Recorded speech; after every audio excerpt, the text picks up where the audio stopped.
Antes de mergulhar nesta história incrível, considere se inscrever no canal e ativar o sininho. Cada história aqui tem algo a dizer, e você não vai querer perder nenhuma. O nome dela é Jade Carter, e eles escolheram a garota errada. Ashod, uma cidade típica do centro-oeste americano, com casas perfeitamente alinhadas, gramados impecavelmente aparados e festas de bairro onde todos sorriem, pelo menos na superfície. À primeira vista, Ashod parecia tranquila. As ruas eram ladeadas por bordos. Os vizinhos se cumprimentavam enquanto passeavam com seus cachorros e as placas dos restaurantes piscavam à noite como se tivessem saído de um filme dos anos 80. Mas por baixo dessa camada de ilusão, algo estava acontecendo. Nos estacionamentos vazios ao cair da noite, nos corredores dos shoppings, nos olhares desconfiados dos adultos, um medo silencioso circulava. Medo de quê? De quem? Não falávamos sobre isso. Mas sabíamos. Ashod vivia por uma ordem paralela, um equilíbrio frágil imposto não pela lei, mas pela lei do mais forte. E no centro dessa hierarquia invisível estava a Ashod High School. A Ashod High não era como qualquer outra escola. Ali, a autoridade dos professores tinha pouco peso. O verdadeiro poder pertencia àqueles que ousavam afirmá-lo, e ninguém o fazia melhor do que os presas de ferro. Os presas de ferro eram mais do que apenas um grupo de estudantes populares do ensino médio. Eram uma matilha. Uma gangue organizada, sem cores, sem sinais distintivos, mas uma rede de olhares, silêncios e ameaças mal disfarçadas. Eles administravam o tráfico de lições de casa falsas, a distribuição de armários, as festas clandestinas e, às vezes, os castigos. Seu líder, Troy Hawkins, personificava o poder bruto. Filho de um rico empresário da cidade, Troy crescerá acreditando que poderia ter tudo e destruir tudo. Alto, loiro, com um sorriso devastador, mas um olhar gélido, ele manipulava os outros como se fossem peões. Os professores sabiam, mas faziam vista grossa. Quando um aluno desaparecia do campo esportivo por uma semana sem explicação, eles sussurravam que tinham conversado com Troy. Quando um aluno voltava do banheiro chorando, eles sabiam que um presa de ferro havia cruzado seu caminho. Ninguém denunciou. Não por respeito, por medo. Foi nesse ambiente que Jade Carter entrou numa manhã chuvosa de setembro. Ela saiu de uma velha caminhonete dirigida por um homem corpulento e com ar cansado, Grant Carter, seu pai. Um ex-fuzileiro naval condecorado, agora um funcionário discreto de uma empresa de segurança local. Jade tinha 17 anos. Ela era esguia, mas ereta, usava uma jaqueta preta surrada, jeans escuro e botas grossas. Ela sempre carregava uma bolsa pendurada no ombro e fones de ouvido no pescoço. Mas não era a roupa que chamava a atenção. Era o olhar. Frio, claro, analítico. Olhos cinzentos como aço que não se curvavam diante de ninguém. Ao primeiro sinal, ela entrou no salão principal da escola como uma sombra. Sem hesitar. Sem diminuir o ritmo. Os outros a olhavam com o canto dos olhos. Os populares, os intimidados, os professores cansados. Todos pensavam a mesma coisa, mais uma novata. Mais uma perdida. Mas eles não sabiam de nada. Ninguém sabia por que Jade e seu pai haviam deixado sua cidade natal com tanta pressa. Os boatos corriam soltados, uma briga em outra escola, um incêndio em casa, uma audiência no tribunal juvenil. Mas nada foi provado. E Jade não disse nada. Durante aquela primeira semana, ela não falou com quase ninguém. Ouvia as aulas, entregava a lição de casa e comia sozinha num canto do refeitório. Não era fria nem agressiva. Simplesmente ausente. Uma ilha. Mas esse silêncio era perturbador, porque apesar do silêncio, Jade impunha algo. Uma tensão discreta, como uma lâmina embainhada mas pronta para se soltar. Os presas de ferro a avistaram desde o primeiro dia. Mas Troy, dando de ombros, disse: "Vamos deixá-la. Por enquanto. Até sexta-feira." Sexta-feira, 16h02. Fim do último período. O céu estava nublado. Os alunos estavam saindo em massa. Jade caminhou sozinha em direção aos fundos do prédio como de costume. Ela seguiu em direção ao estacionamento secundário, por onde poucos alunos passavam. O ar estava pesado sobre Ashod naquele dia. O céu havia adquirido um tom cinza escuro, como se a própria cidade estivesse prendendo a respiração. No estacionamento dos fundos da escola, longe dos guardas e do fluxo habitual de alunos, Troy Hawkins e seus dois tenentes, Mike Dawson e Darren Cole, aguardavam com brutal confiança seu alvo. Os três estavam encostados em uma parede pichada, onde grafites relatavam outros incidentes de violência do passado. Mike batia nervosamente o punho na palma da outra mão. Darren cuspia no chão, visivelmente impaciente. Troy, enquanto isso, mascava chiclete lentamente, com o olhar fixo no beco por onde Jade caminhava todos os dias. Ele saboreava o momento que se aproximava como uma cena bem ensaiada. Olhe para ela, como um fantasma, disse Mike zombeteiro. Ela flutua pelos corredores, olhando por cima de todos os outros. Ela se acha intocável, ou quê? Troy virou a cabeça levemente, com um meio sorriso nos lábios. Vamos mostrar a ele como recebemos novas pessoas aqui, disse ele, cuspindo seu chiclete. Eles a viram se aproximando. Uma silhueta reta, passos rápidos, fones de ouvido no pescoço. Jade Carter avançava como sempre, concentrada, inalcançável. Ela não mudou de direção nem de ritmo ao vê-los. Troy saiu das sombras e ficou bem na frente dela. Ei, princesa, não te ensinaram a dizer olá? Ela não respondeu. Não diminuiu o passo. Não olhou para baixo. Mike roçou o ombro nela deliberadamente. Jade parou de repente. Então Darren se posicionou atrás dela, formando um triângulo sufocante. Você não ouviu o nosso chefe? Ele é quem manda aqui. Ela finalmente olhou para cima. Houve uma hesitação. Não havia medo em seu olhar. Nem mesmo tédio. Era algo mais frio, mais clínico. Como se ela estivesse avaliando alvos, não pessoas. Ela respondeu com uma voz baixa, calma, quase pedindo desculpas. Aviso final. Os três caíram na gargalhada. Uma risada boba, confiante, exagerada. Eles já haviam dominado dezenas de alunos. Quem imaginaria que aquela garota magra e silenciosa seria um problema para eles? Mas Jade calmamente desamarrou a bolsa e a colocou no chão. Seus dedos retiraram os fones de ouvido com uma lentidão quase ritualística. Então ela se levantou. Silêncio. Mike foi o primeiro a entrar. O tipo de cara acostumado a mandar em tudo com os punhos. Nunca ninguém o tinha segurado. Mas Jade se moveu. Seu pé descrevia um arco nítido e preciso. Um movimento preciso e controlado. Mike perdeu o equilíbrio e no instante seguinte, suas costas atingiram o asfalto com estrondo. Seu crânio ressoou contra o asfalto. O quê? Darren gritou, atordoado. Ele tentou agarrar o ombro de Jade, mas ela se virou, agarrou o braço dele e o estrangulou, com o joelho nas costas dele. Ele ofegava agitando as mãos. Ela o soltou pouco antes de ele perder a consciência e com um chute no calcanhar, o empurrou de volta ao chão. Troy, furioso, abriu sua bolsa de ginástica e tirou uma haste de metal enferrujada, pesada e de 1 metro de comprimento, uma base de guarda-chuva modificada. Um clássico das brigas suburbanas. Você quer brincar, vadia? Ele rosnou. Jade olhou para ele sem dizer uma palavra. Ele levantou a barra, pronto para atacar, mas ela entrou na zona dele. Rápido. Rápido demais. Um passo escorregadio. Um raio atingiu o pulso. A barra caiu. Ela o desarmou com um giro de cotovelo, seguido de uma cotovelada no plexo solar. Ele engasgou, joelhada no fígado. Troy caiu de joelhos, vomitando, com os olhos revirados.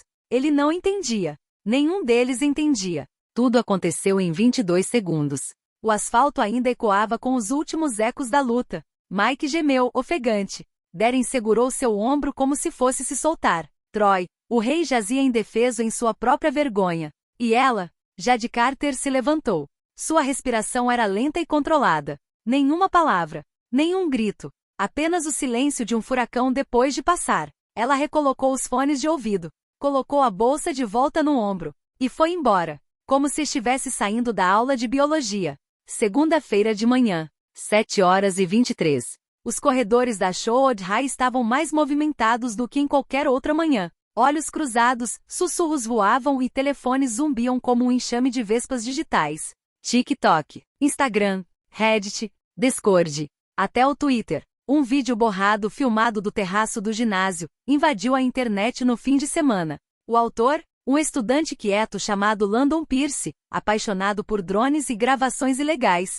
Ele capturou a cena sem ousar intervir. Ele não esperava capturar um dos maiores buzzes virais do ano. Legenda do vídeo. Eles escolheram a garota errada, veja o resto. Em poucas horas, o vídeo se tornou viral. Em 24 horas, ultrapassou 1 milhão de visualizações. Em 48 horas, mais de 2,7 milhões. Relatos influentes relataram isso. Vingança silenciosa, lição de autodefesa de um adolescente quando o alvo se torna o predador. Instrutores de artes marciais analisaram os movimentos. Mulheres o defenderam. Ela não lutou. Ela se protegeu. Lindamente. Os trolls a criticavam. Mas até eles evitavam comentários agressivos.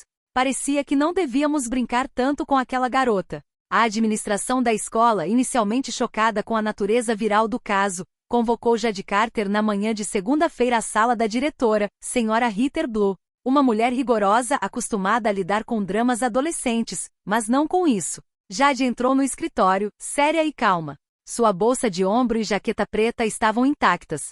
Ela não demonstrava nenhum sorriso de escárnio nem medo, apenas aquela neutralidade inquietante. Senhorita Carter, disse a Sra. Bloom, colocando as mãos sobre a mesa, precisamos conversar sobre o que aconteceu na sexta-feira. Ela apertou o botão na tela sensível ao toque. O vídeo começou a tocar. Troy, Mike, Darren. Jade. Os gritos abafados.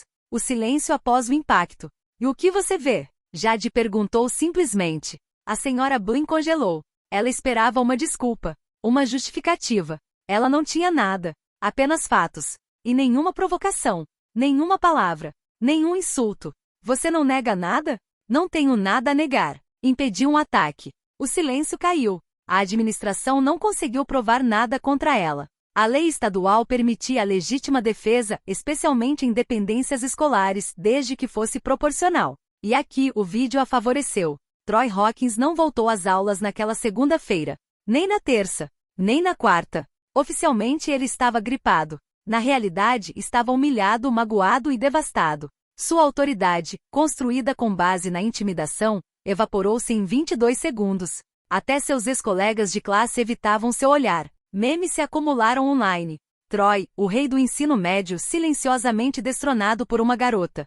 Os presas de ferro? Agora os gatos de algodão. Mike Dawson, com o pulso engessado. Darren Cole, com um colar cervical que ele não conseguia explicar sem corar. Ambos se recusaram a testemunhar. Nenhum dos dois apresentou queixa. Sabiam que se agitassem o assunto, isso só prejudicaria suas reputações, já em ruínas. Enquanto isso, Jade continuou a frequentar as aulas.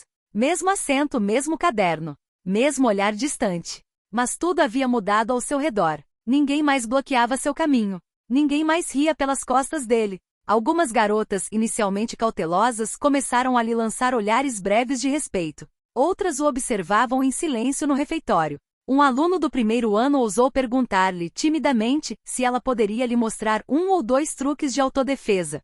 Ela olhou para ele, e sorriu pela primeira vez.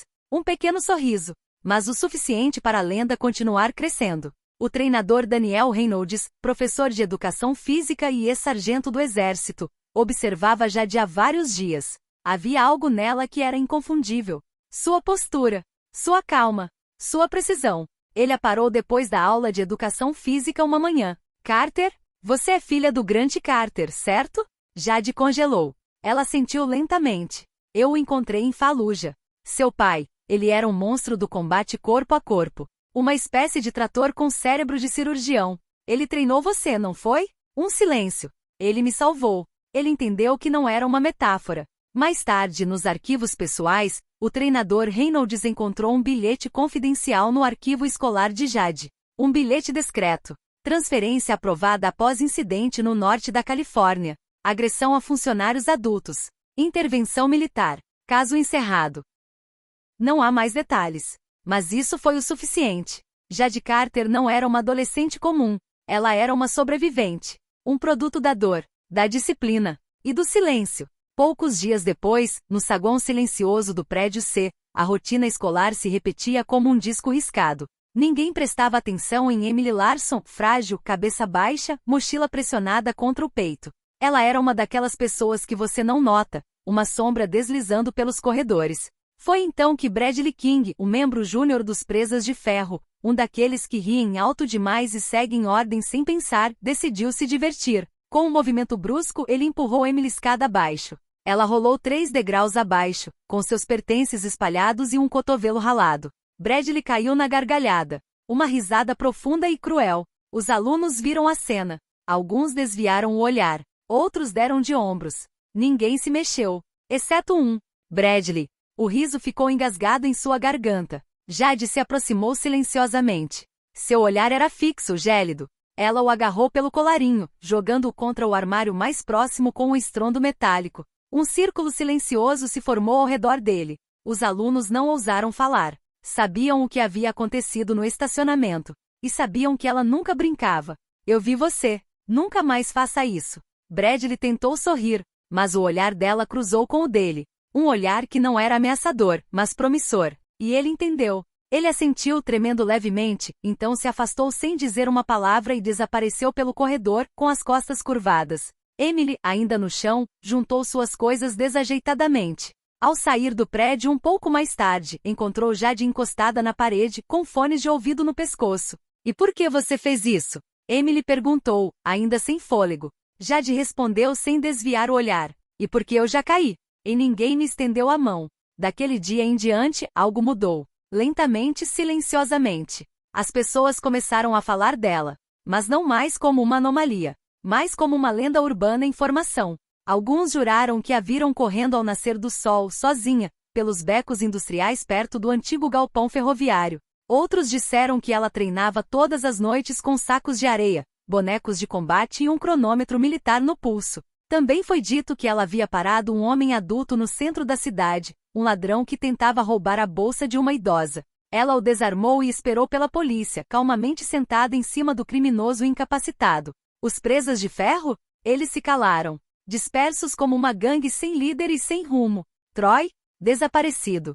Dizia-se que ele havia pedido transferência para outro estado. Para longe, muito longe. A escola inteira sentiu a mudança. Uma nova tensão, um respeito silencioso. O diretor sabia. Os professores sabiam. Até mesmo aqueles que permaneciam em silêncio em suas salas. E os alunos? Não ousavam mais rir pelas costas dele. Ela não tinha amigos. Nenhuma panelinha. Mas ela não estava mais sozinha. Jade Carter não era mais apenas a garota nova. Ela se tornou um símbolo, um sobrevivente, um lutador, um aviso vivo. Não toque no invisível. Eles podem ter encontrado seu anjo da guarda. Naquela noite, a chuva caía suavemente nas janelas da sala. Jade caminhava para casa com a bolsa no ombro, o capuz abaixado e a expressão séria. Seu passo era lento, comedido. Ela poderia parecer qualquer outra adolescente cansada de um longo dia, só que Jade não era como as outras. Ao entrar pela porta da frente da casa, ela encontrou seu pai, Grant Carter, sentado na cadeira de couro surrada que ocupava desde que se mudaram para Shorewood. A televisão estava desligada. O quarto estava silencioso. No colo dele havia uma pasta grossa e velha, estampada com o selo do Corpo de Fuzileiros Navais. Ela havia sido aberta. Documentos anotados. Fotocópias. Relatórios da escola anterior. E muito mais. Você poderia tê-los machucado muito mais, ele disse sem levantar a voz. Jade colocou a bolsa na entrada e ficou ereta de frente para ele. Ela sabia que esse momento chegaria. Não porque fosse previsível, mas porque era inevitável. Eu sei, ela respondeu simplesmente. Grant a encarou. Seus olhos de veterano não eram os de um pai preocupado comum. Eles tinham visto horrores, traições, irmãos de armas caídos. Ele lia gestos como outros liam palavras. Ele a vira naquele vídeo. Ele entendia tudo. A precisão dos seus golpes. O controle. A ausência de raiva. Apenas uma resposta cirúrgica à agressão. Ele fechou o arquivo lentamente e fez uma pergunta simples, mas importante. Você se conteve. Por quê? Seguiu-se um longo silêncio. O tipo de silêncio que ressoa, que vibra no ar como um tambor invisível. Jade então olhou para cima. Eram cinza-aço, duros e frágeis ao mesmo tempo, como se contivessem fragmentos de tempestade e cinzas. Porque não quero mais ser uma arma. Só quero viver. Essas palavras caíram como uma lâmina sobre a mesa. Sem tremer. Sem desviar. Grant Carter não respondeu de imediato. Levantou-se lentamente, colocou o arquivo na mesa de centro e se aproximou. Esse gigante musculoso, esse veterano condecorado, esse pai forjado pela guerra, então tomou a filha nos braços. Não com a força de um soldado, mas com a ternura de um homem que sabe o que significa sobreviver, e o quanto custa. Você faz mais do que apenas sobreviver, Jade, murmurou ele. Você inspira. Jade permaneceu encostada nele por alguns segundos. Seu coração batia forte. Sua respiração se acalmou. Talvez fosse a primeira vez em muito tempo que ela se sentia plenamente vista. Não por sua força, nem por sua frieza, mas por sua decisão, não responder à violência com mais violência. Naquela noite, naquela modesta casa suburbana, uma guerreira depôs suas armas. Ela não se enfraqueceu. Ela se tornou livre. E seu pai sabia. Ela estava pronta para este mundo. Porque ela não iria lá para destruir. Ela estava indo lá para transformá-lo.